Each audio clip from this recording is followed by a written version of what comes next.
आज राज के घर पर एक मस्त सी पार्टी थी। पार्टी में सारे दोस्त आए थे। इसी पार्टी में राज का एक दोस्त आशुतोष भी आया था। आशुतोष ने राज को अकेले में ले जाकर पूछा, सच सच बता, तूने कहीं डाका डाला है क्या? ये सुनते ही राज हंसने लगा। पागल हो गया है क्या?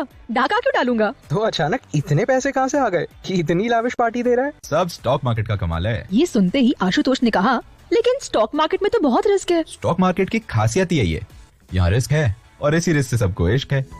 आज से कुछ समय पहले ऐसा ही इश्क का बुखार राज को भी चढ़ा था और राज पहुंच गया स्टॉक मार्केट में इन्वेस्टमेंट करने के लिए। जब राज पहली बार स्टॉक मार्केट में कूदा तो उसे स्टॉक मार्केट के बारे में सिर्फ इतना पता था कि यहाँ पैसे लगाओ तो डबल रिटर्न मिलता है। शुरू में इस लिमिटेड नॉलेज के साथ भी राज को बहुत सारी सक्सेस मिल गई। राज ने यही बात आशुतोष को बताई और जल्दबाजी में आशुतोष अपनी आधी नॉलेज के साथ ही पार्टी से ये सोचकर चला गया कि अब वो भी स्टॉक मार्केट में पैसा लगाएगा। बेचारा राज सिर्फ सिर पटकता रह गया क्योंकि आशुतोष ने पूरी बात सुनी ही नहीं। आप ये सारे एपिसोड्स की मदद से राज की पूरी कहानी सुनिएगा।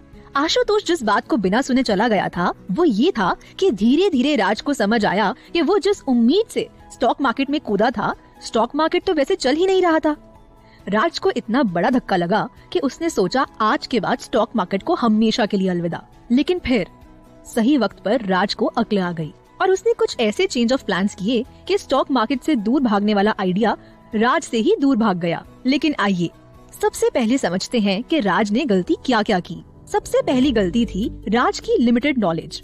राज को नॉलेज नहीं थी कि स्टॉक मार्केट में अलग अलग टर्म का क्या मतलब होता है और किस तरह की इन्वेस्टमेंट को किस समय पर किया जाता है। राज किसी के कहने पर एबीसी कंपनी के शेयर खरीद लेता तो कभी किसी के कहने पर उसी शेयर्स को बेच देता। यानी स्टॉक मार्केट को लेकर राज की खुद की कोई समझ नहीं थी। दोस्तों, अगली गलती जो राज ने की वो ये थी कि उसने कभी खुद से कोई रिसर्च नहीं की। उसे लगा कि स्टॉक मार्केट एक लक बेस्ड इंडस्ट्री है, जबकि ऐसा बिल्कुल नहीं है।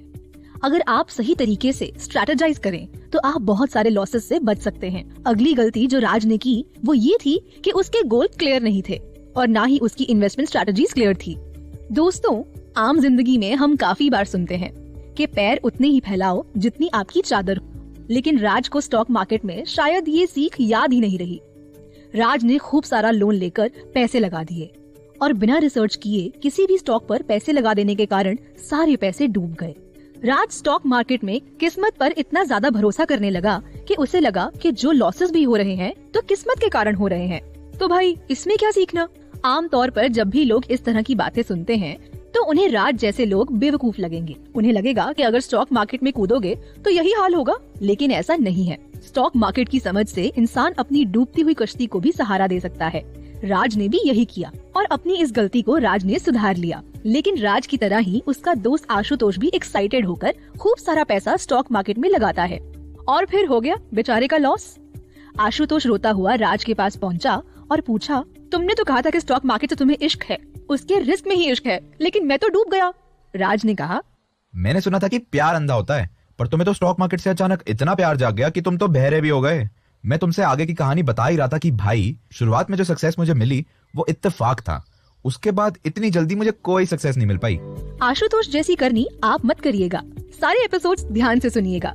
हमारे अगले कुछ एपिसोड्स में आप जानेंगे स्टॉक मार्केट से जुड़ी छोटी छोटी चीजें और ये भी कि कैसे आप स्टॉक मार्केट में अपनी पकड़ मजबूत कर सकते हैं। ये जानकारियाँ श्योर शॉर्ट सक्सेस की गारंटी नहीं है, लेकिन ये नॉलेज स्टॉक मार्केट की तरफ आपका पहला सही कदम है।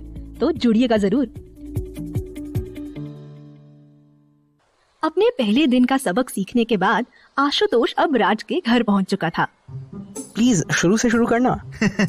एक काम करते हैं, जिस दिन मैं पैदा हुआ था ना उस दिन से शुरू करते हैं। तुझ पर भरोसा कर रहा हूँ और तू मेरा ही मजाक उड़ा रहा है। तू बस मेरा दोस्त नहीं है यार, तू मेरा स्टॉक गुरु है। अरे स्टॉक गुरु शब्द तो मेरे सामने बोल भी मत। मेरे पहले स्टॉक गुरु ने मुझे ऐसा लूटा कि जिंदगी भर दर्द इनाम में दे गया। कौन था ये स्टॉक गुरु और आखिर कैसे लूटा तुझे? इन धोखा देने वाले स्टॉक गुरुज को आप ढोंगी बाबा या झोला छाप डॉक्टर की तरह समझ सकते हैं। सबसे पहली बात तो उनके पास कोई फॉर्मल एजुकेशन होती नहीं है। वो सिर्फ अपने से बटोरे ज्ञान के बेसिस पर ही लोगों को सजेशंस देते रहते हैं। इन स्टॉक गुरु की दूसरी पहचान होती है अपने बारे में बढ़ चढ़कर बताते रहना। ये अपने बारे में ऐसी डींगे हाँकेंगे जैसे स्टॉक मार्केट तो इनसे पूछ कर चलता है। एक फेक स्टॉक गुरु की अगली पहचान होती है हाइप के हिसाब से चलने की। अगर उन्हें लगेगा कि मार्केट में लोग ये सुनना चाहते हैं कि आज ऑनलाइन गेमिंग इंडस्ट्री में इन्वेस्ट कर लो, तो वो जानबूझकर ऐसी ही सजेशन देंगे ताकि लोग उनके पॉडकास्ट को या उनके यूट्यूब चैनल को सुनते रहें। और अलग अलग सोशल मीडिया चैनल्स पर उनको फॉलो करके उनसे बात विचार करते रहे। आपके मन में जो बात चल रही हो, अगर कोई उसमें हामी भरने वाला मिल जाए तो बहुत आम सी बात है कि हमें सिर्फ वही इंसान सुनाई देता है। इन फेक स्टॉक गुरु की अगली पहचान होती है लैक ऑफ ट्रांसपेरेंसी। ये आपको सिर्फ ज्ञान और सजेशंस देंगे, कभी खुलकर अपनी इन्वेस्टमेंट स्ट्रैटेजी, मेथोडोलॉजीज या परफॉर्मेंस मैट्रिक्स के बारे में कुछ नहीं बताएंगे। फेक स्टॉक गुरु के काफी बार अपने खुद ही के फाइनेंशियल मोटिव्स होते हैं, जैसे कि किसी कोर्स का सब्सक्रिप्शन बेचना, कोई बुक बेचना या फिर कोई इन्वेस्टमेंट न्यूज़लेटर।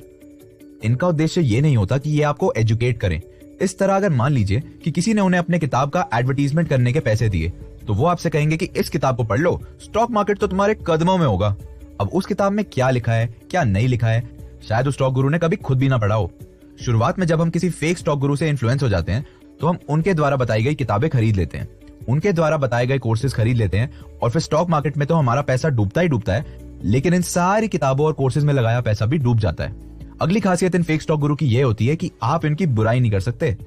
अरे बेचारों से बर्दाश्त ही नहीं होता है, दुकान जो बंद हो जाएगी। एक और कैरेक्टरिस्टिक जो फेक स्टॉक गुरु में देखा जाता है वो ये है कि ये अपने इन्वेस्टमेंट रिकमेंडेशन और स्ट्रैटेजीज को आए दिन बदलते रहते हैं। हो सकता है कि इन्वेस्टमेंट के सफर में आपको एक स्टॉक गुरु की जरूरत पड़े। कोई भी स्टॉक गुरु गाइडेंस देने के लायक नहीं होता, लेकिन इन बातों पर ध्यान देकर ही अपना स्टॉक गुरु चुने।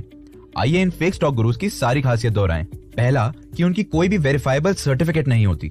दूसरा, उनके क्लेम्स कुछ ज्यादा ही आसमान चूमेंगे। तीसरा, वो हमेशा हाइप के बारे में बात करेंगे, मतलब वो चीजें जो ट्रेंड हो रही हैं उनके बारे में बात करेंगे। चौथा, उनको लेकर कोई भी ट्रांसपेरेंसी नहीं होती।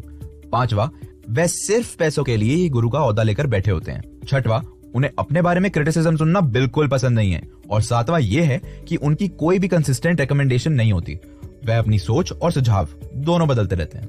समझा, पर तुम्हारे साथ क्या हुआ था?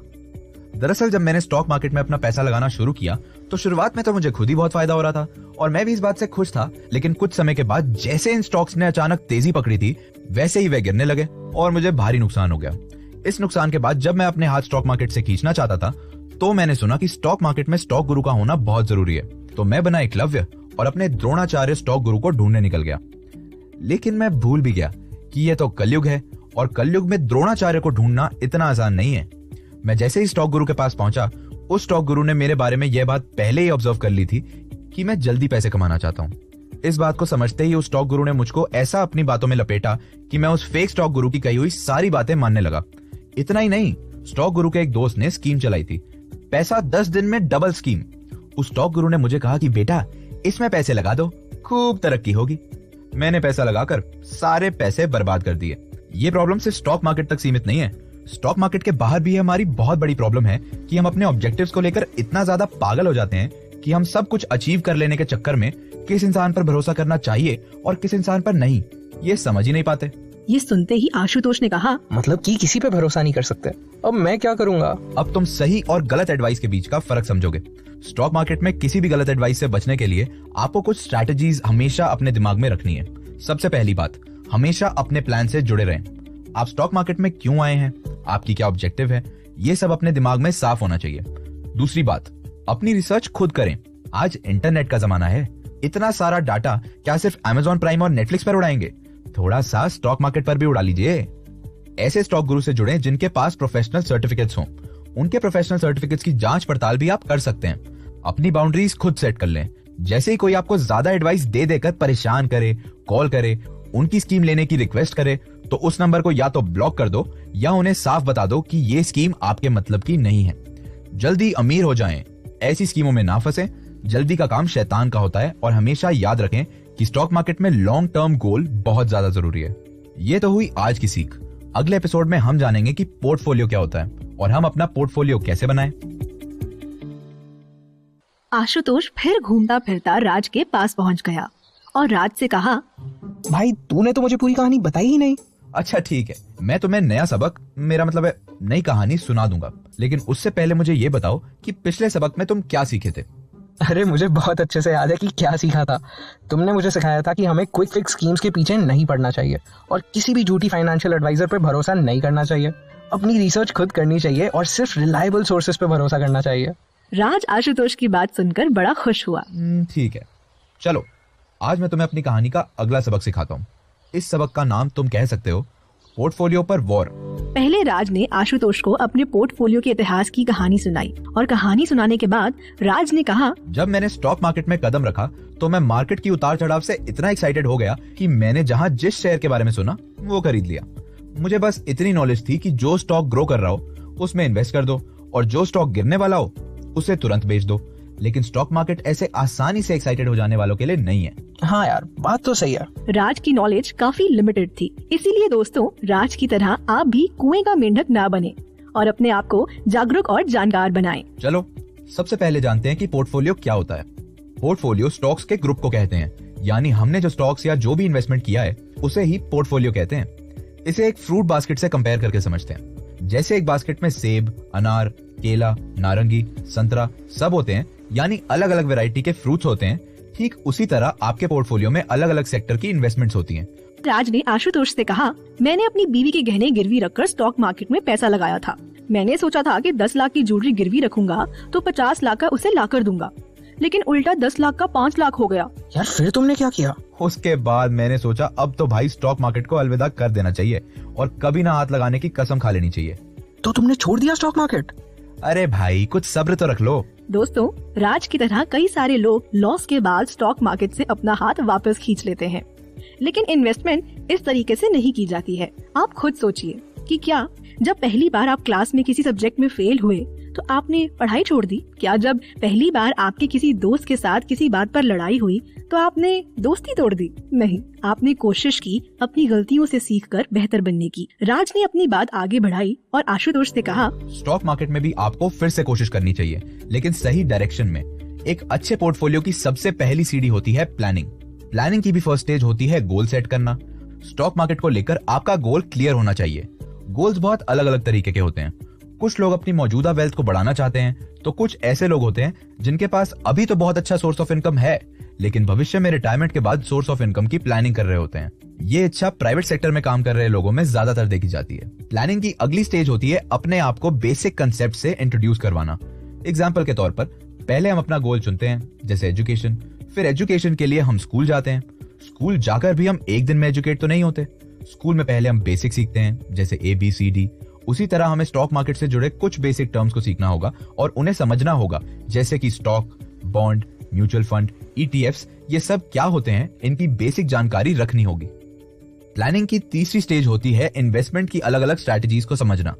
इन स्ट्रैटेजीज में एक होता है वैल्यू इन्वेस्टिंग, जिसमें उन स्टॉक्स को पहचाना जाता है जो अपने असल वैल्यू से नीचे ट्रेड हो रहे हो। वैल्यू इन्वेस्टिंग के बाद समझते हैं ग्रोथ इन्वेस्टिंग। ये एक ऐसी इन्वेस्टमेंट स्ट्रैटेजी है जिसमें उन कंपनीज में इन्वेस्टमेंट किया जाता है जो मार्केट के एवरेज ग्रोथ रेट से ऊपर ग्रो कर रही हो। अगले तरह की इन्वेस्टिंग स्ट्रैटेजी होती है डिविडेंड इन्वेस्टिंग। ये इन्वेस्टमेंट सिर्फ उन कंपनीज में किया जाता है जो नियमित तौर पर अपने इन्वेस्टर को डिविडेंड मतलब कि प्रॉफिट देती हैं। जैसे आपने अपनी इन्वेस्टमेंट स्ट्रैटेजी को समझा, उसी तरह आपको मार्केट के एनालिसिस को भी पढ़ने की जरूरत होती है।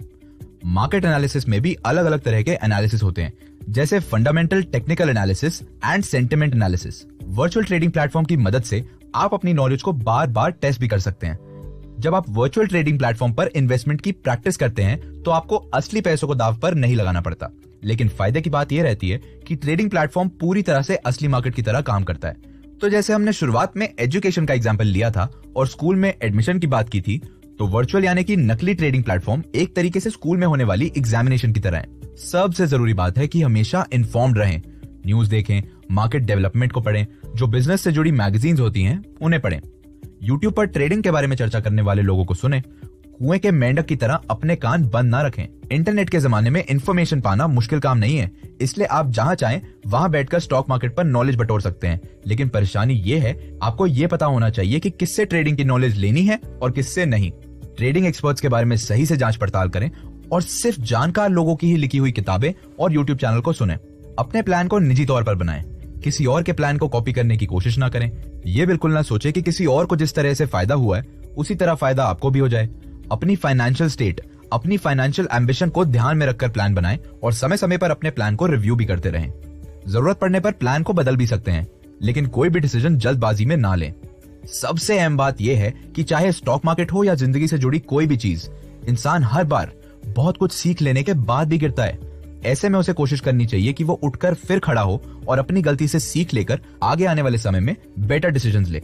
स्टॉक मार्केट का बहुत ज्ञान होने के बाद भी कुछ लोगों के कभी कभी लॉसेस हो जाते हैं, लेकिन इसका मतलब बिल्कुल नहीं है कि आपको स्टॉक मार्केट से अपने हाथ वापस खींच लेने चाहिए। लर्निंग लाइफ लॉन्ग चलने वाला प्रोसेस होता है। जब तक आपकी जिंदगी है तब तक आपको सीखना चाहिए। आपने सुना कि किस तरह स्टॉक मार्केट के बारे में लगातार सीखना चाहिए और किस तरह से हमें स्टॉक लेने से पहले उसकी प्लानिंग करनी चाहिए। अगले एपिसोड में हम जानेंगे कि क्या स्टॉक मार्केट की नॉलेज होना हमारे लिए जरूरी है और कैसे एक फाइनेंशियल एडवाइजर हमें स्टॉक मार्केट के बारे में सही से सिखा सकता है। रविवार की सुबह थी। राज अपने गार्डन में बड़े चैन से गार्डनिंग कर रहा था कि तभी आशुतोष भी आ गया।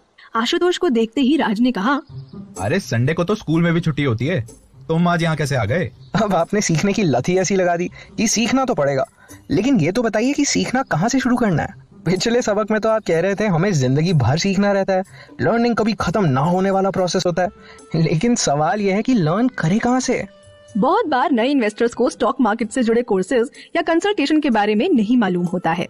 ऐसे में वो सोचते हैं कि इन्वेस्ट करते करते ही सीख जाएंगे, लेकिन इंटरनेट के जमाने में अपने आप को इस तरह एक बंद कमरे में रखना सही नहीं है। आइए जानते हैं कि स्टॉक मार्केट में अपने आप को एजुकेट करने का मतलब क्या होता है और ये आप कैसे कर सकते हैं।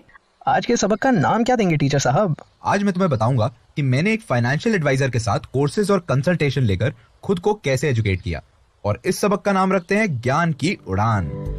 सबसे पहले समझते हैं कि फाइनेंशियल एडवाइजर कौन होता है। फाइनेंशियल एडवाइजर एक ऐसा इंसान होता है जो स्टॉक मार्केट की फील्ड का एक्सपर्ट होता है। इसे हम स्टॉक मार्केट का टीचर भी कह सकते हैं। फाइनेंशियल एडवाइजर आपको गाइडेंस के साथ साथ सुझाव भी देता है कि आपको किस तरह के स्टॉक या सिक्योरिटीज में इन्वेस्ट करना चाहिए। फाइनेंशियल एडवाइजर एक प्रोफेशनली क्वालिफाइड आदमी होता है, इसलिए उसकी नॉलेज किसी भी आम आदमी से कहीं ज्यादा होती है और अपने नॉलेज और एक्सपीरियंस से वो आपके पोर्टफोलियो को बहुत बेहतर बना सकता है। मान लो कि तुम स्टॉक मार्केट में अंधे हो, तो बस ये समझ लो कि फाइनेंशियल एडवाइजर तुम्हारी वो लाठी है जो तुम्हें रास्ता दिखाते हुए सही जगह पहुंचा देगी। वो तुम्हें रास्ते में आने वाले हर पत्थर मतलब की रुकावटों के बारे में पहले से ही आगाह कर देगी। अरे ये तो मस्त हो गया, इसका मतलब मुझे ज्यादा दिमाग लगाना ही नहीं पड़ेगा। फाइनेंशियल एडवाइजर को सारी चीजें बता दो, वही सब कुछ सेट कर देगा। अब आप लोग भी इस बात को समझें। फाइनेंशियल एडवाइजर स्कूल टीचर की तरह होता है जो आपको सिर्फ गाइडेंस दे सकता है, लेकिन क्या हम स्कूल से वापस आने के बाद कभी अपनी किताबों को खुद नहीं पढ़ते? क्या हम अपने होमवर्क को खुद नहीं करते? इसी तरह फाइनेंशियल एडवाइजर से हुई बातचीत के बावजूद आपको अपने आप को खुद भी जागरूक करना चाहिए। अपनी इन्वेस्टमेंट स्ट्रैटेजीज को प्लान करने के लिए आपको खुद भी थोड़ी रिसर्च करनी चाहिए। अगर आप खुद से एजुकेट होना चाहते हैं तो इंटरनेट पर आज के टाइम में क्या क्या ऑप्शंस अवेलेबल हैं, आपको उन्हें देखना चाहिए। अगर हम चाहते हैं कि हम स्टॉक मार्केट के खेल के अच्छे खिलाड़ी बने तो फाइनेंशियल एडवाइजर के दिए गए इंस्ट्रक्शंस के अलावा इंटरनेट पर मौजूद कोर्सेज को भी देखना होगा। सबसे पहले अगर हम कोर्सेज की बात करें तो हम 5 अलग अलग तरीके से पढ़ सकते हैं। आजकल इंटरनेट के जमाने में बहुत सारे ऑनलाइन लर्निंग प्लेटफॉर्म्स अलग अलग तरीके की कोर्सेज ऑफर करते हैं। कुछ शॉर्ट टर्म कोर्सेज होते हैं, कुछ लॉन्ग टर्म कोर्सेज होते हैं, कुछ कोर्सेज स्पेसिफिक चीजों से रिलेटेड होते हैं जैसे रिटायरमेंट प्लानिंग, रिस्क मैनेजमेंट इत्यादि। जनरली जो ऑनलाइन प्लेटफॉर्म्स यूज किए जाते हैं उनका नाम है कोर्सेरा, यूडेमी और खान अकेडमी। इन प्लेटफॉर्म्स पर कुछ कोर्सेज पेड होते हैं तो कुछ कोर्सेज फ्री होते हैं। आप अपनी जरूरत के हिसाब से कोर्स को सिलेक्ट कर सकते हैं, लेकिन याद रखें कि किसी भी कोर्स को पढ़ लेने का मतलब ये बिल्कुल नहीं होता कि आप स्टॉक मार्केट के बारे में सब कुछ जान जाएंगे और आपको लॉस फेस करना ही नहीं पड़ेगा।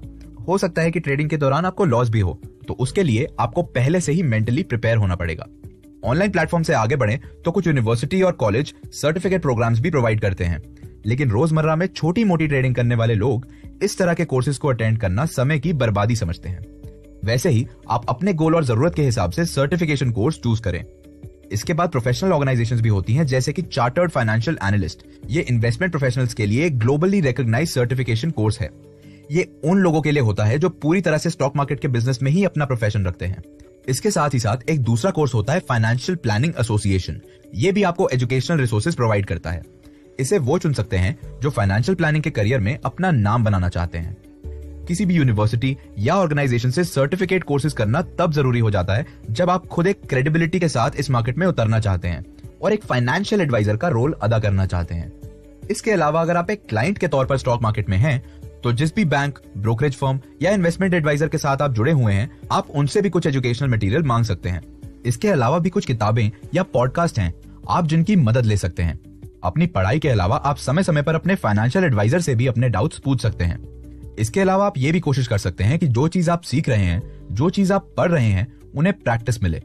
छोटे ही तौर पर उस नॉलेज को इस्तेमाल करते हुए अपने कुछ फाइनेंशियल डिसीजंस ले। लेकिन ध्यान रखें कि कभी भी जल्दबाजी या ओवर कॉन्फिडेंस में कोई डिसीजन ना लें। स्टॉक मार्केट एक ऐसी जगह है जहां उतार चढ़ाव रोज देखा जाता है। मार्केट कभी ऊपर चली जाती है तो कभी नीचे, जिसे कि स्टॉक मार्केट की टर्मिनोलॉजी में बेरिश और बुलिश कहा जाता है। एक ऐसी चीज जो खुद ही रोज बदलाव देखती हो, उसके बारे में नॉलेज रखने वाले को तो रोज होने वाले बदलाव की भी नॉलेज रखनी चाहिए। इसलिए कभी भी ये ना समझे कि अब तो आपने सब कुछ सीख लिया। अपने आप को न्यूज और नई तकनीक से हमेशा अपडेटेड रखें। स्टॉक मार्केट में सबसे इंपॉर्टेंट बात होती है कैलकुलेटेड रिस्क। रिस्क उतना ही लें जितना कि आप हैंडल कर पाएं।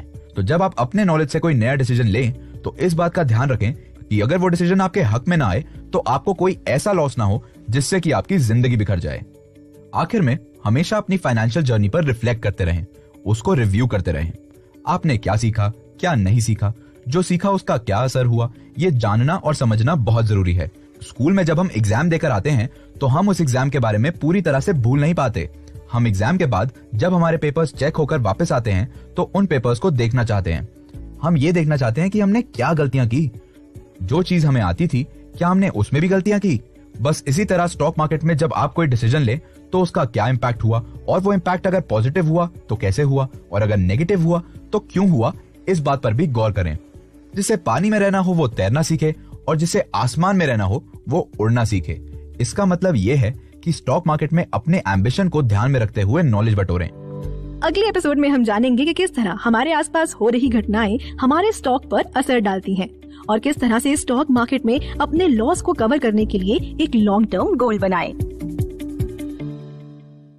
आज सुबह सुबह जब राज मॉर्निंग वॉक पर निकला तो उसने देखा कि आशुतोष भी मॉर्निंग वॉक के लिए आया हुआ था। राज ने आशुतोष से पूछा, भाई तुम पिछले संडे आए, उसके बाद आए नहीं, क्या हो गया? तबीयत वगैरह तो ठीक है?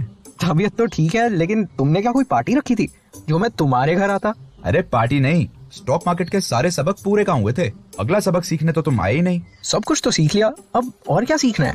यही तो गलती है तुम लोगों की।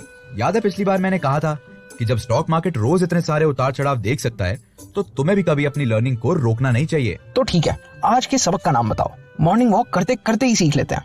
जिस हिसाब से तुम अपनी लर्निंग का हिसाब लगाते हो ना, इस लेसन का नाम तो मेरे हिसाब से हिसाब ही होना चाहिए। इससे पहले कि राज आगे कुछ कहता, आशुतोष ने कहा, और हाँ, वैसे मुझे पिछला सबक याद है। अगर मैं पानी में रहना चाहता हूँ तो तैरना सीखूं, और अगर आसमान में रहना चाहता हूँ तो उड़ना। मतलब कि स्टॉक मार्केट में जैसी मेरी नीड है और जैसा मेरा गोल है, मुझे वैसी ही लर्निंग और वैसी ही प्लानिंग करनी है। स्टॉक मार्केट में कंटिन्यूअस लर्निंग बहुत जरूरी है।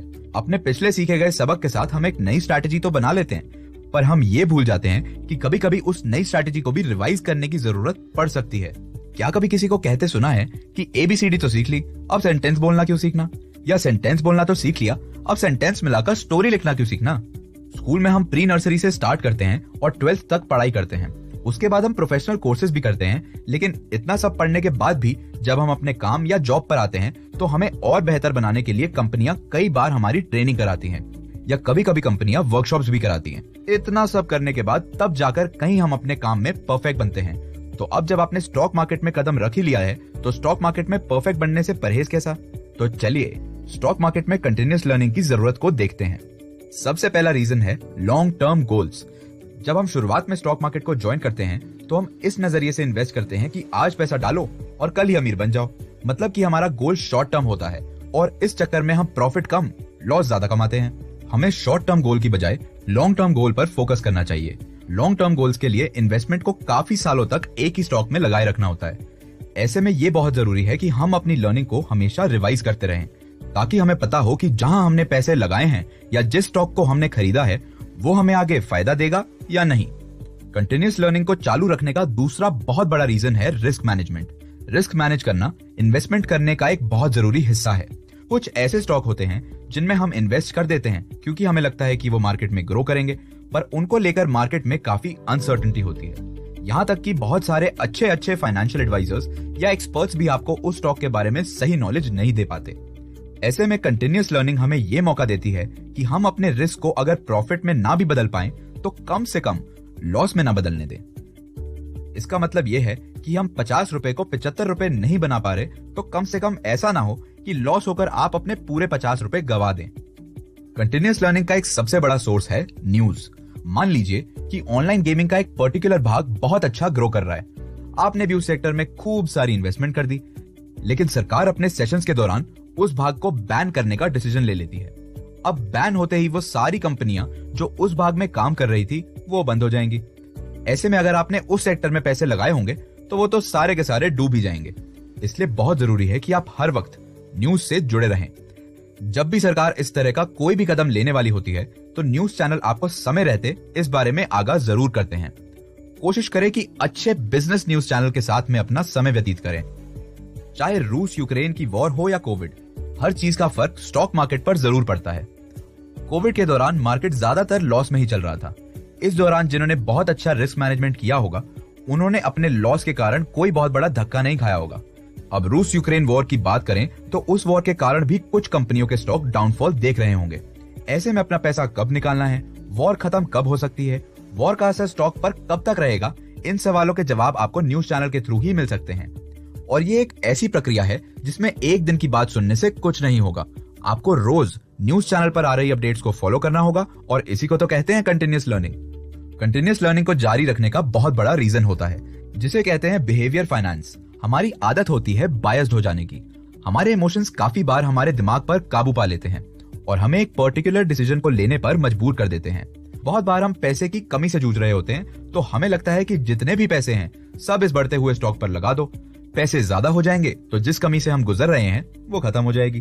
बहुत लोगों के केसेस में इमोशंस बायस तब भी देखा जाता है जब वो किसी और को एक स्टॉक खरीदते हुए और उस स्टॉक को अच्छा कर रहा देख रहे होते हैं। जैसे अगर आपके किसी दोस्त ने एक स्टॉक खरीदा और वो बहुत अच्छा करने लगा तो आपको भी अंदर से इच्छा जाग जाती है कि वो स्टॉक ले लिया जाए, क्योंकि भाई दोस्त अच्छा करता है तो अच्छा लगता है, लेकिन जब दोस्त बहुत अच्छा करने लगता है तो बुरा लगता है। बहुत बार हमारी किसी कंट्री को लेकर जो बायसनेस होती है वो हमारे इन्वेस्टमेंट की चॉइस पर असर डालती है। इन सब के बाद एक और बिहेवियर प्रॉब्लम हम सब में देखी जाती है जिसे अंग्रेजी में स्टेटस को कहा जाता है। वो ये है कि हम बदलाव नहीं चाहते तो कंटिन्यूअस लर्निंग होने के बावजूद हम अपनी स्ट्रैटेजीज, अपनी प्लानिंग में कोई बदलाव नहीं लाते। लेकिन हमें याद रखना चाहिए कि बदलाव संसार का नियम है, तो बदलाव से घबराना क्यों? सीखें, अपनी सीख का प्रयोग करें, गलती करें और फिर सीखें। आज जब आशुतोष राज के पास पहुंचा तो राज ने आशुतोष से पूछा, क्या बात है, आज तो चेहरे पर 12 बजे हुए हैं। अरे यार क्या बताऊं, मेरी गर्लफ्रेंड के तो तेवर ही खत्म नहीं होते। जब हम इमोशंस के कारण कनेक्ट होते हैं तो हम वॉलेटाइल होते हैं। इसी बात पर आज मैं तुझे सबक सिखाता हूँ, बाजार के तेवर। क्योंकि बाजार में भी इमोशनल वॉलेटाइलिटी होती है। बाजार क्या गर्लफ्रेंड होती है? क्यों, तेवर सिर्फ गर्लफ्रेंड के होते हैं, तुम्हारे नहीं है। अभी तो मुझे तुम्हारे ही तेवर दिखाई दे रहे हैं। बेचारा आशुतोष अपना ही मुंह लेकर रह गया। आशुतोष ने आगे राज से सवाल किया, बाजार में इमोशनल वॉलेटिलिटी क्या होती है? इमोशनल वॉलेटाइलिटी में हमारे इमोशंस का असर हमारे इन्वेस्टमेंट से जुड़े डिसीजंस पर पड़ता है। ये इमोशंस ज्यादातर डर, लालच, जरूरत से ज्यादा ऑप्टिमिज्म और जरूरत से ज्यादा पेसिमिज्म के रूप में हमारे सामने आते हैं। इस इमोशनल वॉलेटिलिटी के कारण सिर्फ इंडिविजुअल के पोर्टफोलियो पर ही नहीं, प्योर स्टॉक मार्केट के प्राइस पर भी फर्क पड़ता है, जिससे कि आगे और इन्वेस्टर्स के डिसीजंस और मार्केट डायनामिक्स बिगड़ जाते हैं। इसलिए समझते हैं कि इमोशनल वॉलेटिलिटी में क्या क्या आता है। सबसे पहले होता है फेयर एंड पैनिक सेलिंग। जब भी हम कोई नेगेटिव न्यूज सुनते हैं तो हम तुरंत डर जाते हैं। बस उदाहरण के तौर पर मान लीजिए, जब मैगी में किसी मेटालिक पदार्थ के होने की बात कही गई तो ऐसा हो सकता है कि कुछ लोग जिन्होंने नेस्ले के शेयर्स लिए हों वो उसे बेचना चाहें। ये एक उदाहरण है। इसी तरह और भी किसी प्रोडक्ट के बारे में कोई भी नेगेटिव पब्लिसिटी होती है तो लोग सोचते हैं कि अब तो उनकी कंपनी में हमारा पैसा फंस जाएगा, तो वो तुरंत स्टॉक की बाइंग और सेलिंग करने लगते हैं। अगला होता है लालच या फिर स्पेक्युलेटिव बाइंग। हम एक छोटी सी पॉजिटिव न्यूज को इतने बड़े ऑप्टिमिज्म के चश्मे में देखने लगते हैं कि हम में लालच पैदा हो जाता है। मान लीजिए कि ऑयल प्राइसेस बढ़ रहे हों। ऑयल प्राइसेस तो बढ़ते ही रहेंगे, एक काम करता हूं, इसमें पैसे लगा देता हूं। इसी दौरान किसी कारण से ऑयल प्राइस घटा तो क्या होगा? जिस लालच से आप ऑयल प्राइसेस के पीछे भागे थे वही आपका नुकसान कर देगा। और लालच तो बुरी वाला होती है, ये तो हमारे पूर्वज ही सिखा गए थे। इमोशनल वॉलेटिलिटी काफी बार न्यूज पर जरूरत से ज्यादा ध्यान देने से भी देखी जा सकती है। मान लीजिए किसी सेक्टर पर रोक लगाने की बात चल रही थी, अभी सिर्फ डिबेट चल रहा था। ना सरकार ने पूरी तरह हामी भरी थी और ना ही उस सेक्टर के मालिकों ने पूरी तरह से हार मानी थी। लेकिन इस डर से कि अगर न्यूज में बात आ ही रही है, इसलिए लोगों ने अपना पैसा निकाल लिया। अब ऐसी सिचुएशन में अगर उस सेक्टर ने सरकार को कन्विंस कर लिया कि उन्हें बंद ना किया जाए तो नुकसान किसका होगा? इन्वेस्टर का। तो इसलिए किसी भी न्यूज को जरूरत से ज्यादा एनालाइज ना करें। हम जानते हैं कि ओवरथिंकिंग इस दुनिया का सबसे फेवरेट पास टाइम है। पर स्टॉक मार्केट में उसका इस्तेमाल कर लल्लू ना बने। बिहेवियर के साथ बदलते बायस, जिनके बारे में हमने पिछले एपिसोड में देखा था, वो भी इमोशनल वॉलेटिलिटी का एक बहुत बड़ा कारण बनते हैं। इसके अलावा एक और बहुत बड़ा कारण होता है हर्ड मेंटालिटी। हम समझते हैं कि अगर 10 लोग कोई काम कर रहे हैं तो काम सही ही होगा। ऐसा जरूरी नहीं है। हो सकता है कि जो दूसरे 10 लोग काम कर रहे हो वो हमारी नजरों से छुपे हुए हों। मार्केट में जब हम इसकी बात करते हैं तो होता यह है कि हर इंसान का पोर्टफोलियो उसके पर्सनल लेवल पर अलग अलग चीजों की जजमेंट से बनाया जाता है। लेकिन जब वो इंसान 10 लोगों को किसी एक स्टॉक को खरीदते हुए देखता है तो इस बात को भूलकर कि उसके पोर्टफोलियो का रिस्क मैनेजमेंट और रिस्क कैलकुलेशन क्या होगा, वो उस स्टॉक के पीछे पड़ जाता है। इस तरह की हर्ड मेंटालिटी से बचें। अपना डिसीजन अपना पोर्टफोलियो देखकर ही करें। ऐसा भी हो सकता है कि आप खुद इमोशनल वॉलेटिलिटी के शिकार ना बने, लेकिन क्योंकि काफी सारे लोग बन चुके हैं तो आपको कुछ समय के लिए लॉसेस देखने पड़े, या हो सकता है कि आपको प्रॉफिट भी देखने को मिल जाए। लेकिन अपने फाइनेंशियल एडवाइजर से इस बात को समझ लें कि किस तरह का प्रॉफिट और किस तरह का लॉस है, और तभी किसी भी तरह की बाइंग या सेलिंग करें। इस इमोशनल वॉलेटिलिटी के कारण सिर्फ रिश्ते नहीं टूटते, कभी कभी स्टॉक मार्केट में कमर भी टूट जाती है। मेरी भी टूटने वाली थी, लेकिन जो लर्निंग मैंने ली थी कि स्टॉक मार्केट में संयम रखना बहुत जरूरी है, और वही संयम मैंने कायम रखा। आइए हम जानते हैं कि जब मार्केट इमोशनल वॉलेटिलिटी पर होता है तो आपको एक इंडिविजुअल इन्वेस्टर के तौर पर क्या करना चाहिए। संयम रखने की बात तो हम पहले ही आपको बता चुके हैं। उसके अलावा हमेशा अपने इन्वेस्टमेंट गोल और रिस्क टॉलरेंस को रिव्यू करते रहना चाहिए। इस बात को समझें कि इमोशनल वॉलेटिलिटी से जो नया लॉस आपके पोर्टफोलियो में आया है, क्या आप उसको सहन कर पाने के योग्य हैं। अपने पोर्टफोलियो को हमेशा डाइवर्सिफाइड रखें ताकि किसी एक सेक्टर में आए इमोशनल वॉलेटिलिटी का असर आपके पूरे स्टॉक मार्केट के बैलेंस शीट पर ना पड़ जाए। हमेशा अपने इन्वेस्टमेंट प्लान से जुड़े रहें। इसके बारे में मैंने काफी शुरुआत में बताया था कि आप किस कारण अपना इन्वेस्टमेंट कर रहे हैं, ये आपके दिमाग में बिल्कुल साफ होना चाहिए, तो इसलिए अपने प्लान से जुड़े रहें। काफी बार market volatility blessing in disguise का काम करती है, इसलिए पूरी तरह से नेगेटिव ना हो जाएं। इस सिचुएशन को भी पॉजिटिविटी के साथ देखें और इस बात पर गौर फरमाएं कि क्या ये मार्केट वॉलेटिलिटी आपके हाथ में काम कर सकती है। अगर आप किसी प्रोफेशनल से रेगुलर इंटरेक्शन नहीं करते तो उनसे मार्केट वॉलेटिलिटी के समय एक सजेशन जरूर लें। बाप रे, मैं तो सोच भी नहीं सकता था कि स्टॉक मार्केट की बाहर की दुनिया और स्टॉक मार्केट की दुनिया में इतनी बड़ी सिमिलरिटी हो सकती है, इमोशनल वॉलेटिलिटी के नाम की। चाहे स्टॉक मार्केट की दुनिया हो या उसके बाहर की, दो चीजों का ध्यान रखना। हमेशा अपने फंडामेंटल्स याद रखना कि आपने जो डिसीजन लिया है वो क्यों लिया था। अगर आपने एक स्टॉक को चुना था तो क्यों चुना था। और दूसरी बात, हमेशा संयम रखें। जल्दी का काम शैतान का होता है और स्टॉक मार्केट में तो जल्दी का काम नुकसान का होता है। और कुछ, रिश्ता हो या स्टॉक मार्केट, फोकस हमेशा लॉन्ग टर्म गोल पर होना चाहिए। इधर शॉर्ट टर्म ट्रेडिंग नहीं होती है। इन्हें अवॉइड करो और इस बात पर फोकस करो कि बढ़ते समय के साथ तुम्हारी वेल्थ बढ़े। आज के लिए इतना काफी होगा। आज आशुतोष जरा नाराज सा शाम की चाय पर पहुंचा था। क्या हुआ भाई, इतना गुस्सा किस बात का है? यार, मैंने एक एक्सपर्ट की बात सुनी थी कि पोर्टफोलियो को डाइवर्सिफाइड करके रखो। मैंने भी पोर्टफोलियो का डाइवर्सिफिकेशन कर लिया, लेकिन मुझे फिर भी लॉस हो गया यार। तो फायदा क्या है इन एक्सपर्ट्स की बात सुनने का? सब बेवकूफ बनाते हैं। एक तो ना तुम्हें हर बात एक छोटे बच्चे की तरह समझानी पड़ती है। एक्सपर्ट ने कहा पोर्टफोलियो डाइवर्सिफाई करो, तो क्या तुमने इस बात पर गौर किया कि पोर्टफोलियो कैसे डाइवर्सिफाई करो, कितना डाइवर्सिफाई करो, किन चीजों को ध्यान में रखकर डाइवर्सिफाई करो? नहीं, इतना दिमाग कैसे लगाता? अच्छा एक बात बताओ, जब तुम्हें कोई कहता है कि खाने में सब तरह की चीजें खाओ ताकि तुम्हारी बॉडी में विटामिन्स जाएं, मिनरल्स जाएं, तो क्या तुम सब तरह की चीजें खाने के नाम पर रोटी के साथ पिज्जा खाने लगोगे? नहीं सर, स्वाद खराब हो जाएगा। एग्जैक्टली। अगर तुम इटालियन फूड एंजॉय कर रहे हो तो उसमें एक पिज्जा खा सकते हो, और अगर तुम शुद्ध देसी खाना एंजॉय कर रहे हो तो उसमें बाकी चीजों के साथ रोटी खा सकते हो। लेकिन पिज्जा और रोटी साथ में बैड कॉम्बिनेशन है और दोनों एक ही तरीके के पदार्थ हैं। तो इसलिए सबसे पहले समझो कि पोर्टफोलियो डाइवर्सिफिकेशन की क्या क्या लेवल्स होती हैं। इसके लिए सबसे पहले समझते हैं कि पोर्टफोलियो डाइवर्सिफिकेशन में क्या क्या चैलेंज एक इन्वेस्टर फेस कर सकता है। जैसे कि एक पिज्जा और रोटी का एग्जांपल है, दोनों करीबन एक ही तरह की चीज होती हैं। तो इसी तरह पोर्टफोलियो में बहुत बार लोग एक ही तरह के स्टॉक परचेज कर लेते हैं और ऐसे स्टॉक को परचेज कर लेते हैं जो आपस में एक ऐसा रिलेशन रखते हैं कि एक डूबा तो दूसरा भी डूब जाएगा। तो सबसे पहली चीज, ओवरलैपिंग होल्डिंग्स ना करें। अगला चैलेंज है इंटरनल डाइवर्सिफिकेशन। बहुत बार हम किसी एक कंट्री के ग्रोथ से इतना उत्तेजित हो जाते हैं कि हम अपने सारे पैसे उन्हीं कंट्रीज की कंपनी पर लगाते हैं। ऐसे में अगर उस कंट्री में कोई भी आपदा आती है या कोई भी परेशानी आती है तो सारी कंपनियां एक साथ डूब जाती हैं और आपका पोर्टफोलियो बेगाने देश में शहीद हुआ सिपाही बन जाता है। पोर्टफोलियो डाइवर्सिफिकेशन का अगला चैलेंज है एसेट एलोकेशन। एसेट एलोकेशन को आप इस तरह से देख सकते हैं कि अगर आज आपके पास 100 रुपए हैं तो आप 10 रुपए किस पर लगाएंगे, 20 रुपए किस पर लगाएंगे, 50 रुपए किस पर लगाएंगे और बचे हुए 20 किस पर लगाएंगे। बहुत बार लोग जिस स्टॉक पर 20 लगाना चाहिए उस पर 50 लगा देते हैं और जिस पर 50 लगाना चाहिए उस पर 10 लगा देते हैं। इस तरह की बेवकूफी से बचें।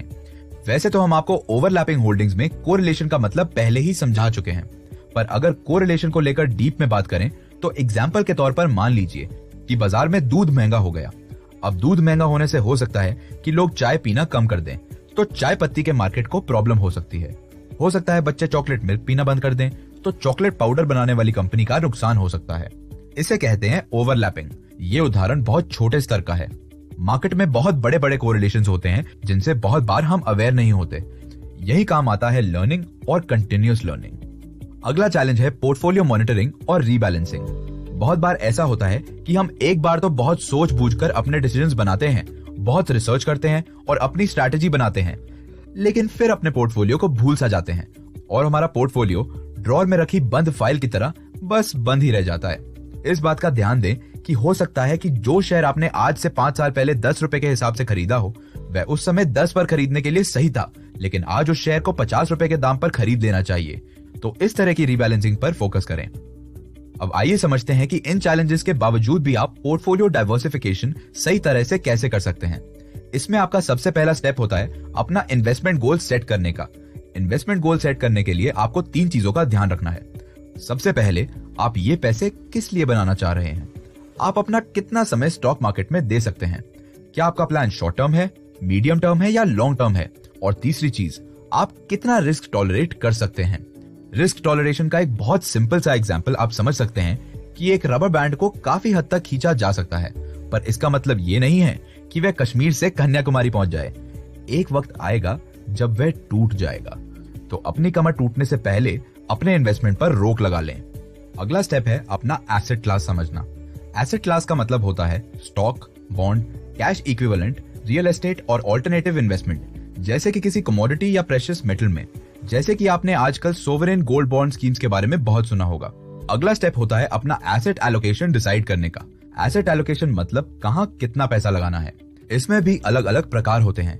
जैसे एक होता है स्ट्रैटेजिक एसेट एलोकेशन। इसमें ज्यादातर लोग लॉन्ग टर्म की टारगेट को ध्यान में रखकर अपने एसेट को एलोकेट करते हैं। अगला होता है tactical asset allocation. Tactical asset allocation में यह होता है कि लोग अपने पोर्टफोलियो में शॉर्ट टर्म एडजस्टमेंट करते हैं। इससे एसेट एलोकेशन का मेन मोटिव होता है कि शॉर्ट टर्म के ड्यूरेशन में आ रहे मार्केट के उतार चढ़ाव की अपॉर्चुनिटी सही टाइम पर ग्रैब कर ली जाए।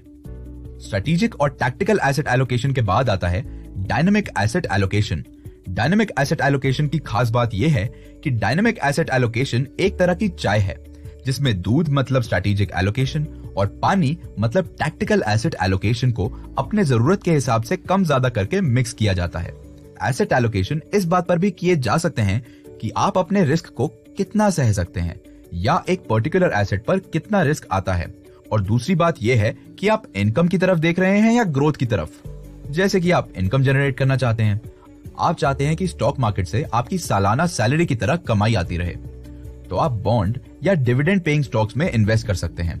लेकिन अगर आप ग्रोथ की तरफ देखते हैं, आप चाहते हैं कि समय के साथ आपका पैसा और बढ़ता जाए, तो आप ग्रोथ स्टॉक या वेंचर कैपिटल की तरफ अपनी नजरें घुमा सकते हैं।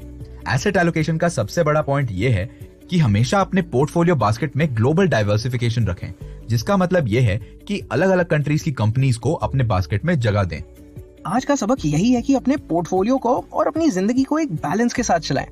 ना ज्यादा सीरियस हो जाएं और ना ज्यादा ही मस्ती में रह जाएं। वेल्थ को सही भाग में बांटकर अलग अलग एसेट्स में इन्वेस्ट करें। और वैसे भी इंडिया का तो मोटो ही है यूनिटी इन डाइवर्सिटी।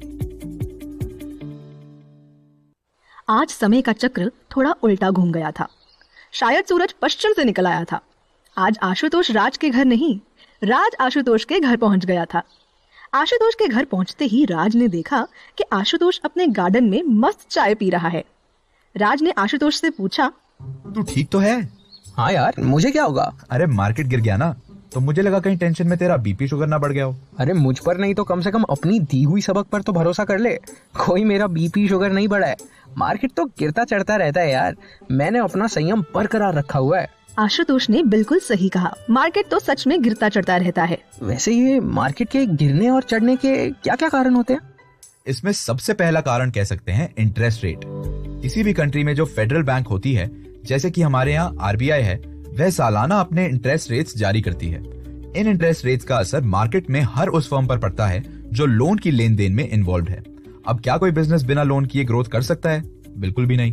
तो इसलिए इंटरेस्ट रेट के बदलाव का मार्केट पर काफी गहरा असर पड़ता है। अगला कारण हो सकता है कॉर्पोरेट अर्निंग्स।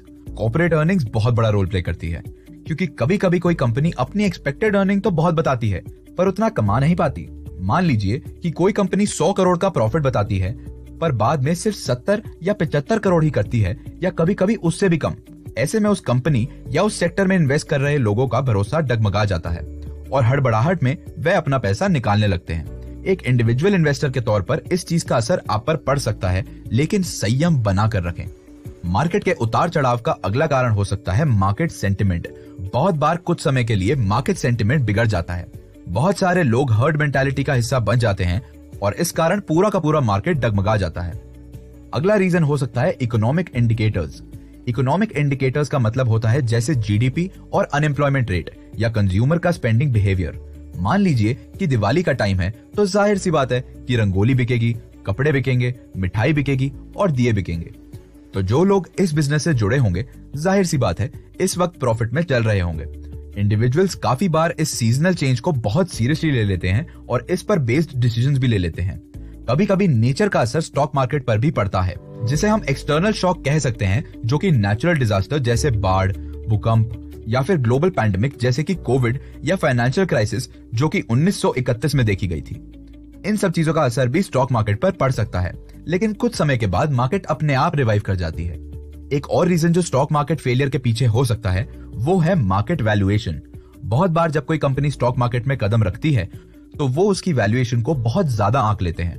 वह सोचते हैं कि ये कंपनी तो नामी कंपनी है, अच्छा ही करेगी, और लोग काफी पैसे उसमें लगा देते हैं, जिसके बाद कभी कभी पैसा डूब जाने से मार्केट का एक बहुत बड़ा हिस्सा लॉस में चला जाता है।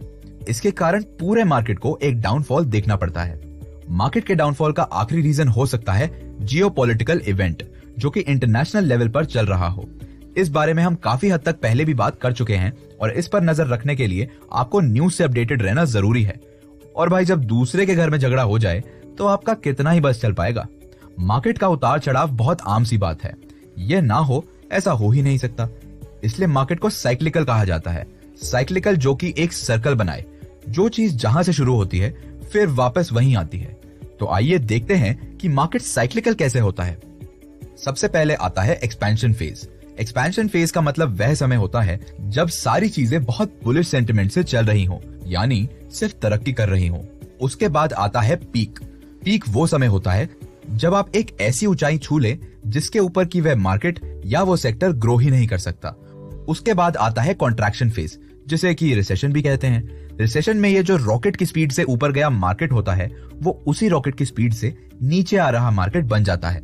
इसे बेरिश सेंटिमेंट कहते हैं। उसके बाद आता है ट्रफ। ये मार्केट साइकिल का सबसे निचला भाग है। इससे नीचे मार्केट या इकोनॉमिक एक्टिविटी नहीं जा सकती। इस समय इन्वेस्टर सबसे ज्यादा नेगेटिव फील करता है और मार्केट में पैसे खर्च करना नहीं चाहता है। लेकिन यह भी याद रखना जरूरी है कि ट्रफ आते ही लोगों की मार्केट में यह एक्सपेक्टेशन बढ़ जाती है कि अब रिकवरी फेज आएगा और ये मार्केट जो बहुत नीचे स्तर पर पहुंच चुका है वह ऊपर जाएगा। रिकवरी का मतलब आप सब जानते हैं। जब हम हॉस्पिटलाइज्ड होते हैं और हमारी हेल्थ अपने सबसे बॉटम स्टेज को छू लेती है, तब वह रिकवरी करनी शुरू करती है और उसी के साथ हम बेटर फील करते हैं। वैसे ही इकोनॉमी भी बीमार होने के बाद रिकवरी फेज से गुजरती है। इस फेज में इन्वेस्टर का कॉन्फिडेंस वापस आ जाता है, प्राइसेस नॉर्मल हो जाते हैं, जीडीपी में ग्रोथ होती है और एम्प्लॉयमेंट भी बढ़ता है। कंज्यूमर भी अपनी स्पेंडिंग शुरू करता है। इस दौरान धीरे धीरे स्टॉक के प्राइस भी बढ़ने लगते हैं और बुलिश मार्केट कंडीशंस दिखने लगते हैं। और साइकिल का तो मतलब ही होता है रिपीट। तो बस फिर इसके बाद फिर से आएगा एक्सपेंशन, पीक, कॉन्ट्रैक्शन, ट्रफ और फिर रिकवरी। बहुत बार इन फेजेस के दौरान ये जरूर होता है कि आप अपने पोर्टफोलियो को फिर से रीवैल्यूएट करें। सबसे खास बात यह है कि मार्केट में बार बार पेशेंस रखने को कहा जाता है। लेकिन इसके साथ ये भी समझना जरूरी है कि when it is the time to act. Patience रखने में और स्टैटिक हो जाने में डिफरेंस होता है। आपको कोई भी डिसीजन जल्दबाजी में नहीं लेना है, इसका मतलब यह नहीं है कि डिसीजन लेना ही नहीं है। क्योंकि मार्केट डायनामिक है तो आपको पोर्टफोलियो में बार बार बदलाव लाने जरूरी है। अब ये बिल्कुल ना सोचें कि पेशेंस का मतलब ये है कि जो स्टॉक खरीद लिया उन्हीं के साथ आगे बढ़ना है। जब आपको जरूरत लगे तो नए स्टॉक खरीदें और अपने पास पड़े पुराने स्टॉक बेच दें। अब इतना संयम, पेशेंस, सब्र, ये सब शब्द यूज कर ही चुके हैं, तो अगले एपिसोड में जानते हैं कि इस सब्र का फल कैसा होता है, मीठा या तीखा।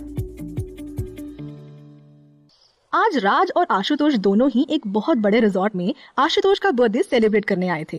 तो लाइफ एकदम सेट हो गई यार, वरना अपनी रेगुलर सैलरी में कहाँ इतनी मस्तियां होती।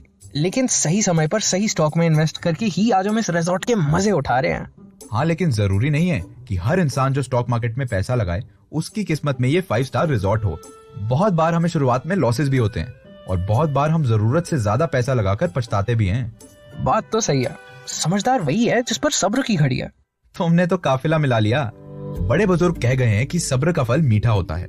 इस बात का उदाहरण तो आपको आज के समय में हर जगह मिल जाएगा, लेकिन अगर स्टॉक मार्केट की बात करें तो it is the best example. Ashutosh, तुम ये देखो कि पेशेंस और discipline decision making stock market में कैसे काम करता है और ये जरूरी क्यों है। चलो डिटेल में समझाता हूँ। सबसे पहले इमोशनल रिएक्शन को अवॉइड करना चाहिए। पेशेंस और डिसिप्लिन से इंसान अपने आप को ओवर एक्साइटेड या ओवर डिसअपॉइंटेड होने से बचा लेता है। स्टॉक मार्केट में इस बैलेंस की बहुत जरूरत है। अपनी इन्वेस्टमेंट स्ट्रैटेजी से कभी ना भटकें। अभी तक हमने आपको काफी सारे एपिसोड्स में इन्वेस्टमेंट स्ट्रैटेजी के बारे में बहुत सी बातें बताई। इन्वेस्टमेंट स्ट्रैटेजी क्या होती है और कैसी होती है। इन्वेस्टमेंट स्ट्रैटेजी बना ले तो उस पर कायम रहें।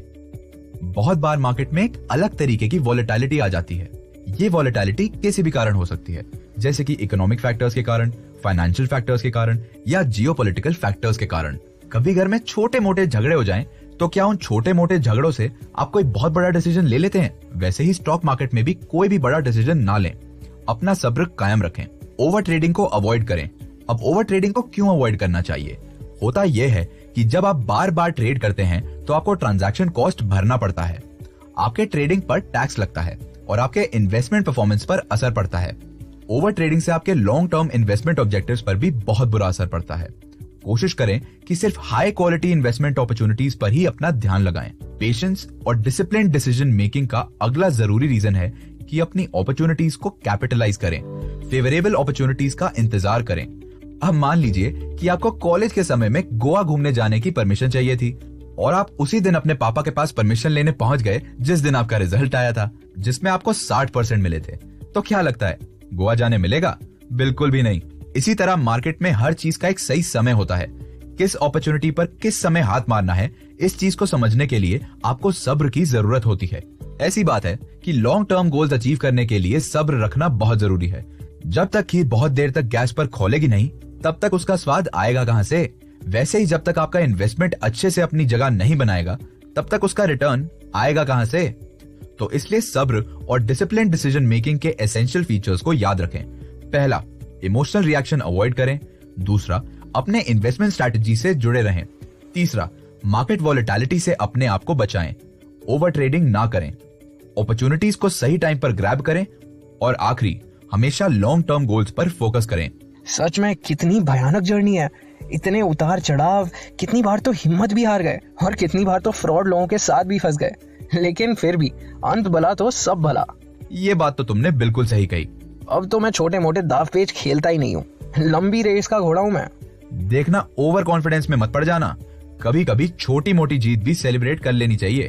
पर तुम ही तो कहते रहते हो long term goals, long term goals. Long term goals का मतलब यह बिल्कुल भी नहीं होता कि आप अपनी छोटी जीत को सेलिब्रेट ना करें, उनको ग्रैब ना करें, उन पर फोकस ना करें। स्टॉक मार्केट में स्मॉल विंस क्या हो सकती हैं? वैसे तो हम इस बात को अपनी जीत नहीं मानते, लेकिन हमारी सबसे पहली जीत होती है हमारी गलतियों से सीखना। तो आपकी पहली स्मॉल विन होगी अपनी गलतियों से सीखना। उसके बाद आपकी दूसरी स्मॉल विन, अपने बजट को हमेशा कंट्रोल में रखना। क्योंकि काफी सारे लोग स्टॉक मार्केट में इन्वेस्ट करने के लिए इतने एक्साइटेड हो जाते हैं कि धीरे धीरे उन्हें पता ही नहीं चलता कि वे स्टॉक मार्केट में आए तो 50,000 रुपए के साथ थे, लेकिन आज के टाइम में लोन लेकर भी लाखों इन्वेस्ट कर रहे हैं। तो इसलिए अगर आप अपने बजट से जुड़े रहें, उससे भटके नहीं, ये भी आपकी जीत है। अगली स्मॉल विन हो सकती है अपने ट्रेड पर प्रॉफिट बुक करना। अगर हर महीने थोड़े पैसे आ रहे हैं तो दुख थोड़ी होगा। उसके बाद अपने इन्वेस्टमेंट अकाउंट को लेकर कंसिस्टेंट रहना भी अपने आप में ही एक छोटी सी जीत है। बहुत बार हम ट्रेडिंग शुरू तो कर देते हैं, लेकिन उस पर हर महीने थोड़ा थोड़ा ध्यान भी नहीं दे पाते।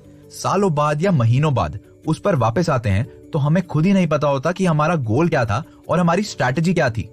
अगली स्मॉल विन हो सकती है आपकी कंपनी में मिलने वाली डिविडेंड। जैसे कि हमने पहले एपिसोड में बताया है कि बहुत सारे लोग डिविडेंड इन्वेस्टिंग करते हैं, जहां पर वे कंपनी के इक्विटी शेयर्स का हिस्सा बनते हैं और कंपनी के हुए प्रॉफिट से उन्हें पैसा आता है, तो वो भी अपने आप में एक छोटी सी जीत है। इसी तरह आपके लॉन्ग टर्म गोल्स के साथ ये छोटी जीत आती रहेगी। याद रहे, इनमें से कोई भी जीत आपके सर पर चढ़कर ना नाचे और ना ही किसी हार से इतना उदास हो जाएं कि स्टॉक मार्केट छोड़कर भाग जाएं। शुरुआत में आपको यह स्मॉल विंस इतनी बड़ी चीज नहीं लगेगी, लेकिन सोचिए, अगर हर महीने आप 10,000 रुपए अपने बैंक में डालें तो साल के अंत में वह 12,000 हो जाएंगे। कहां आप हजारों में खेल रहे थे और कहां आप लाखों में पहुंच गए। तो इसलिए छोटी जीत आती है कंसिस्टेंसी से, और इस कंसिस्टेंसी की स्टॉक मार्केट में बहुत जरूरत है। तो क्या समझे? यही समझा कि बड़े मियाँ तो बड़े मियाँ, छोटे मियाँ सुभान अल्लाह। लॉन्ग टर्म गोल्स पर ध्यान देते हुए अपने स्मॉल विंस को सही टाइम पे ग्रैब कर ले। वैसे भाई, और क्लासेस लोगे या बहुत हुआ? सोच रहा हूँ एक रिवीजन क्लास ले लूं। क्या पता तुम पहली क्लास का पढ़ाया हुआ भूल गए होगे, फिर कहोगे टीचर ही खराब निकला।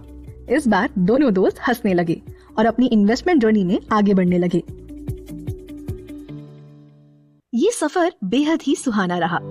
राज और आशुतोष के साथ आप सबने भी स्टॉक मार्केट के बारे में बहुत कुछ जाना और बहुत कुछ समझा। राज का सफर शुरू हुआ था एक रूकी की तरह, जिसे स्टॉक मार्केट का कोई ज्ञान नहीं था और बस खूब सारे पैसे कमाने थे। इस सफर में पहले राज ने खुद कुछ गलत डिसीजंस लिए, जिसके कारण उसे लॉस हुआ। उसके बाद राज ने सीखा और अपने पोर्टफोलियो को बेहतर बनाया। आगे चलकर राज ने यही सारी सीख अपने दोस्त आशुतोष के साथ शेयर की। राज और आशुतोष की इस जर्नी में हमने सीखा कि सबसे पहले आपको फ्रॉड स्टॉक गुरु से बचना चाहिए। ये स्टॉक गुरु सिर्फ अपना पैसा कमाने के लिए आपको कोई भी एडवाइस दे सकते हैं, जिससे कि सिर्फ आपका नुकसान होगा। इन स्टॉक गुरु को कैसे पहचाने, इसका तरीका भी हमने सिखाया। आगे चलकर हमने ये सीखा कि कभी भी जल्दी अमीर होने के चक्कर में क्विक फिक्स स्कीम के पीछे ना पड़ें। सही और गलत एडवाइस में फर्क करना सीखें। राज और आशुतोष की जर्नी में उनके साथ आगे बढ़ते हुए हमने पोर्टफोलियो के बारे में भी सीखा। जैसे पोर्टफोलियो क्या होता है, याद है आपको या याद दिलाएं? पोर्टफोलियो एक फ्रूट बास्केट की तरह होता है, जिसमें आपके सारे इन्वेस्टमेंट का मिक्स होता है। इस पोर्टफोलियो को बनाते समय ये बहुत जरूरी है कि आपको पता हो कि आपकी क्या इन्वेस्टमेंट स्ट्रेटजी है, आपका क्या गोल है, आपका क्या टारगेट है। स्टॉक मार्केट के बारे में बेसिक से बेसिक चीजों को सीखें। जितना हो सके उतना वक्त सही जगह से अपनी नॉलेज बढ़ाने के पीछे लगाएं। राज की जर्नी में आपको बुक सजेस्ट किए गए, पॉडकास्ट बताए गए, कोर्स प्रोवाइड करने वाले प्लेटफॉर्म्स के नाम बताए गए। इन सारी जगह से सही नॉलेज को गेन करें। याद रखें कि स्टॉक मार्केट में कभी भी नॉलेज का घड़ा पूरा नहीं भरता। चाहे आप कितने ही अच्छे पोर्टफोलियो बना लें, कितने ही सक्सेसफुल हो जाएं, स्टॉक मार्केट अपने आप में बहुत डायनामिक है, तो उसे उस तरीके से सीखते हुए चलें। न्यूज को लेकर हमेशा अप टू डेट रहें। बहुत बार हो सकता है कि आपको अपने रिसर्च से फायदा नहीं हो रहा हो, या बहुत रिसर्च करने के बाद भी आपको सही चीज नहीं मिल रही हो। ऐसे में आप एक फाइनेंशियल एडवाइजर की भी सहायता ले सकते हैं। फाइनेंशियल एडवाइजर वो लोग होते हैं जिन्हें स्टॉक मार्केट को लेकर प्रोफेशनल सर्टिफिकेशन हासिल होता है। एक फाइनेंशियल एडवाइजर और फेक स्टॉक गुरु के बीच में डिफरेंस करना सीखें। अपने फाइनेंशियल एडवाइजर से भी आप एजुकेशनल मटेरियल मांगकर आगे बढ़ सकते हैं। बहुत बार एक बहुत अच्छी स्ट्रेटजी बनाने के बाद भी आपको लॉस का सामना करना पड़ सकता है। ऐसे मौके पर घबराएं नहीं, अपने पोर्टफोलियो को रिस्ट्रक्चर करें। इसके बाद इस सफर में हमने सीखा कि हिसाब से हिसाब लगाएं, मतलब कि अपने रिस्क को हैंडल कर पाने के हिसाब से ही अपने हिसाब मतलब कि बजट में स्टॉक मार्केट को जगह दें। आइए समझते हैं अपने स्टॉक मार्केट में रिस्क को कैसे मैनेज करें। सबसे पहले आता है पोर्टफोलियो डाइवर्सिफिकेशन। पोर्टफोलियो में अलग अलग तरह के स्टॉक रखें। फिर आप स्टॉप लॉस ऑर्डर की फैसिलिटी को भी यूज कर सकते हैं। स्टॉप लॉस ऑर्डर का सिस्टम ये होता है कि जैसे ही कोई स्टॉक एक पर्टिकुलर प्राइस के नीचे जाएगा, वह ऑटो सेल हो जाएगा। स्टॉप लॉस ऑर्डर से आपको ये सुविधा हो जाएगी कि अगर आप एक पर्टिकुलर पॉइंट के बाद लॉस नहीं सह सकते, तो वो लॉस आपको फेस करना ही नहीं पड़ेगा, और इस काम को करने के लिए आपको खुद का समय भी नहीं लगाना पड़ेगा, वो खुद हो जाएगा। रिस्क को मैनेज करने का अगला तरीका हो सकता है कि आप पोजीशन साइनिंग करें। पोजीशन साइनिंग का मतलब ये होता है कि अपने हिसाब से ही रिस्क लें। अगर आप 100 रुपए का लॉस अफोर्ड कर सकते हैं, तो ही उस पैसे को किसी ऐसे स्टॉक में लगाएं जिसमें कि आपको रिस्क बहुत ज्यादा उठाना पड़ रहा है। इस जर्नी में बार बार हमने इमोशनल डिसिप्लिन की बात की है। इमोशनल डिसिप्लिन बाजार में एक साथ सब में नहीं आ सकता। ऐसा हो सकता है कि आपको इमोशनल डिसिप्लिन को मेंटेन करने के बाद भी बाजार की हर्ड मेंटालिटी के कारण आपको लॉस देखना पड़ जाए, लेकिन ऐसे में भी अपना हौसला बनाकर रखें, अपना सब्र बनाकर रखें। एक बहुत जरूरी बात जो हम अक्सर याद नहीं रखते कि हमें एक इमरजेंसी फंड रखना चाहिए। इमरजेंसी फंड को आप एक तरह से अपनी स्टॉक मार्केट की इंश्योरेंस पॉलिसी समझ सकते हैं, जो आपको मुश्किल वक्त में काम आएगी। जैसे कि हमने देखा कि रिस्क मैनेजमेंट करने का एक बहुत अच्छा तरीका होता है पोर्टफोलियो डाइवर्सिफिकेशन। तो पोर्टफोलियो डाइवर्सिफिकेशन में आप क्या क्या कर सकते हैं? सबसे पहले तो आप अपने एसेट क्लास को अलग अलग रख सकते हैं। अब एसेट क्लास क्या क्या होता है? एसेट क्लास में आते हैं स्टॉक, बॉन्ड, कैश इक्विवेलेंट या ऑल्टरनेटिव इन्वेस्टमेंट, जैसे कि रियल एस्टेट या कमोडिटी। अब आप सारा का सारा पैसा अगर सिर्फ सॉवरेन गोल्ड बॉन्ड में लगा देंगे और किसी कारण आपका ये बॉन्ड नहीं चला, तो आपको लॉस फेस करना पड़ेगा। तो इसीलिए एसेट क्लास अलग अलग चुने। एसेट क्लास के अंदर जैसे कि पहले हमने स्टॉक की बात की, तो स्टॉक में भी अलग अलग स्टॉक को चूज करें, जैसे टेक्नोलॉजी सेक्टर का स्टॉक या फिर हेल्थ केयर, कंज्यूमर गुड। उसके बाद बॉन्ड में भी अलग अलग तरीके के बॉन्ड होते हैं, जैसे government bonds, corporate bonds, municipal bonds और इंटरनेशनल बॉन्ड्स। इसमें भी आप अपने हिसाब से हर बॉन्ड में पैसा इन्वेस्ट कर सकते हैं और अपने बॉन्ड बास्केट को भी डाइवर्सिफाइड रखें। अंग्रेज तो चले गए, लेकिन अपनी आदतें पीछे छोड़ गए और इस कारण हमें वेस्ट को देखने में बड़ा मजा आता है। तो हमारी आदत है कि अगर अमेरिका या लंदन की कंपनी हो तो हमें लगता है कि हमें तो फायदा ही मिलेगा, लेकिन ऐसा नहीं है। अब मान लीजिए कि चीन और अमेरिका के बीच में ट्रेड वॉर चल रही है। ट्रेड वॉर का मतलब होता है कि दोनों कंट्रीज चाहती हैं कि वह अपना ट्रेड पूरे वर्ल्ड में बढ़ाएं और इस बात को लेकर दोनों कंट्रीज में कंपटीशन है। ऐसे समय पर दोनों कंट्रीज एक दूसरे से ट्रेड भी नहीं करना चाहेंगी। अब इस ट्रेड वॉर में अगर चीन ऊपर चला जाए और अमेरिका नीचे चली जाए, तो जाहिर सी बात है कि आपने जिस अमेरिकन कंपनी में अपना पैसा लगाया होगा उसे तो नुकसान हो जाएगा। इसीलिए एक ही कंट्री से बहुत इंस्पायर्ड होकर उस पर पूरा भरोसा डाल देना भी गलत है। अपने पोर्टफोलियो में रीजनल डाइवर्सिफिकेशन रखें। इन्वेस्टमेंट के अलग अलग टाइप होती हैं, उस पर भी आप अपना डाइवर्सिफिकेशन बेस कर सकते हैं, जैसे कि ग्रोथ स्टॉक होता है, डिविडेंड पेइंग स्टॉक होता है, ग्रोथ ओरिएंटेड म्यूचुअल फंड्स होते हैं। इन सारी चीजों के बारे में हमने अपने एपिसोड्स में बात की है, तो आप बार बार उन एपिसोड्स को सुनकर इन चीजों को और डीप में समझ सकते हैं। हमेशा याद रखें कि स्टॉक मार्केट में knowledge is not equal to success, but knowledge is the first step to success. तो बिल्कुल बेसिक से गेन करें। हमेशा अपने आप को अवेयर रखें, झूठी स्कीम में ना फंसे, ओवर एक्साइटेड होकर ओवर स्पेंडिंग ना करें। लास्ट में राज और आशुतोष आपसे यही कहना चाहते हैं कि स्टॉक मार्केट में रिस्क है। अगर उस रिस्क से आपको इश्क है तो उस रिस्क को सही से मैनेज करें। और जरूरी नहीं है कि इश्क को आग का दरिया समझा जाए और उसमें डूब कर ही जाया जाए। अपने इश्क के दरिये में बिना स्विमिंग सीखे ना कूदें।